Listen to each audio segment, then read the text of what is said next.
This is News 3 at 6.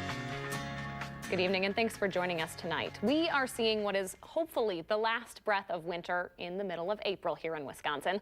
Lots of snow and wind and ice.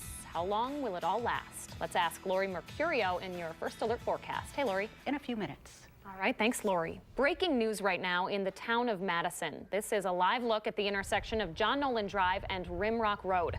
That's where crews are cleaning up right now after a multi-car crash with reports of injuries and a pinned person inside one of those cars. Pretty bad damage there. Traffic backed up in both directions along that intersection, both on Rimrock and on John Nolan. Now, this is a closer look at that scene a little bit earlier this evening. Some serious damage to a truck and another sedan.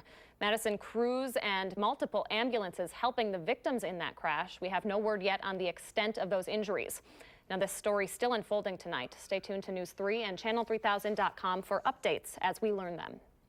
The weather causing for some deadly conditions on other area roads this weekend. In Columbia County, a woman is dead and 4 others hurt after a crash outside Portage.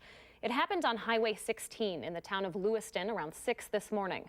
Deputies say a minivan there lost control on an ice-covered road and hit an oncoming SUV. The driver of the van was killed. 3 people in her car and the driver of the other vehicle were hurt. More transportation issues on the water as well. The Merrimack Ferry is closed today because of high winds on the Wisconsin River. That closure expected to last for a couple of hours this evening. Now, the ferry normally runs 24/7 between Sauk and Columbia counties.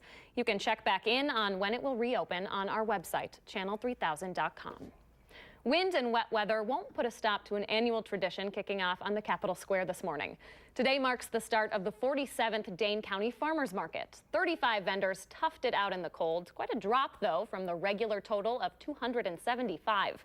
One vendor, a 22-year-old veteran of the market, says this is the windiest day she's seen, causing some problems for her tent. But still, she says, it's all worth it.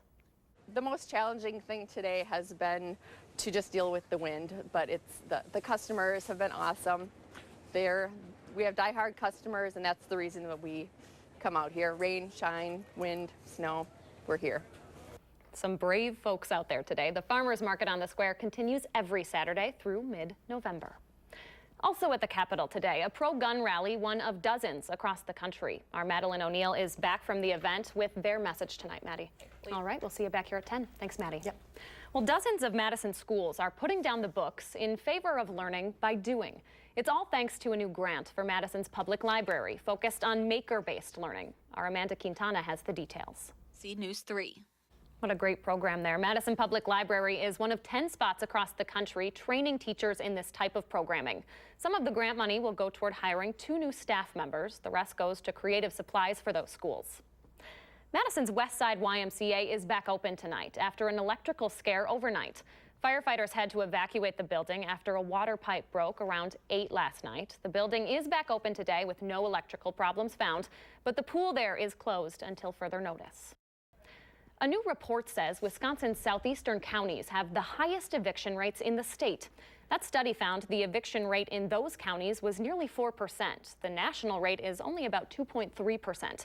Experts say many of those evicted are low-income single parents. Developing news this evening overseas in Syria. The White House is defending its decision to carry out airstrikes in that country in response to a suspected chemical attack. The missile strikes are in coordination with the U.S., the U.K., and France, targeting 3 chemical facilities in Damascus. Russia is now calling for an emergency UN meeting, claiming those strikes are a violation of international law.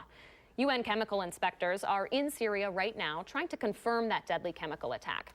Sources tell CBS News there is evidence there that chlorine and sarin gas were used. Still ahead on News 3 this Saturday, it's happened to you before, it's happened to me before, and chances are we're going to deal with a cracked cell phone screen again in our lives. Consumer Reports has some cheap options to fix the problem. We'll take a look after the break.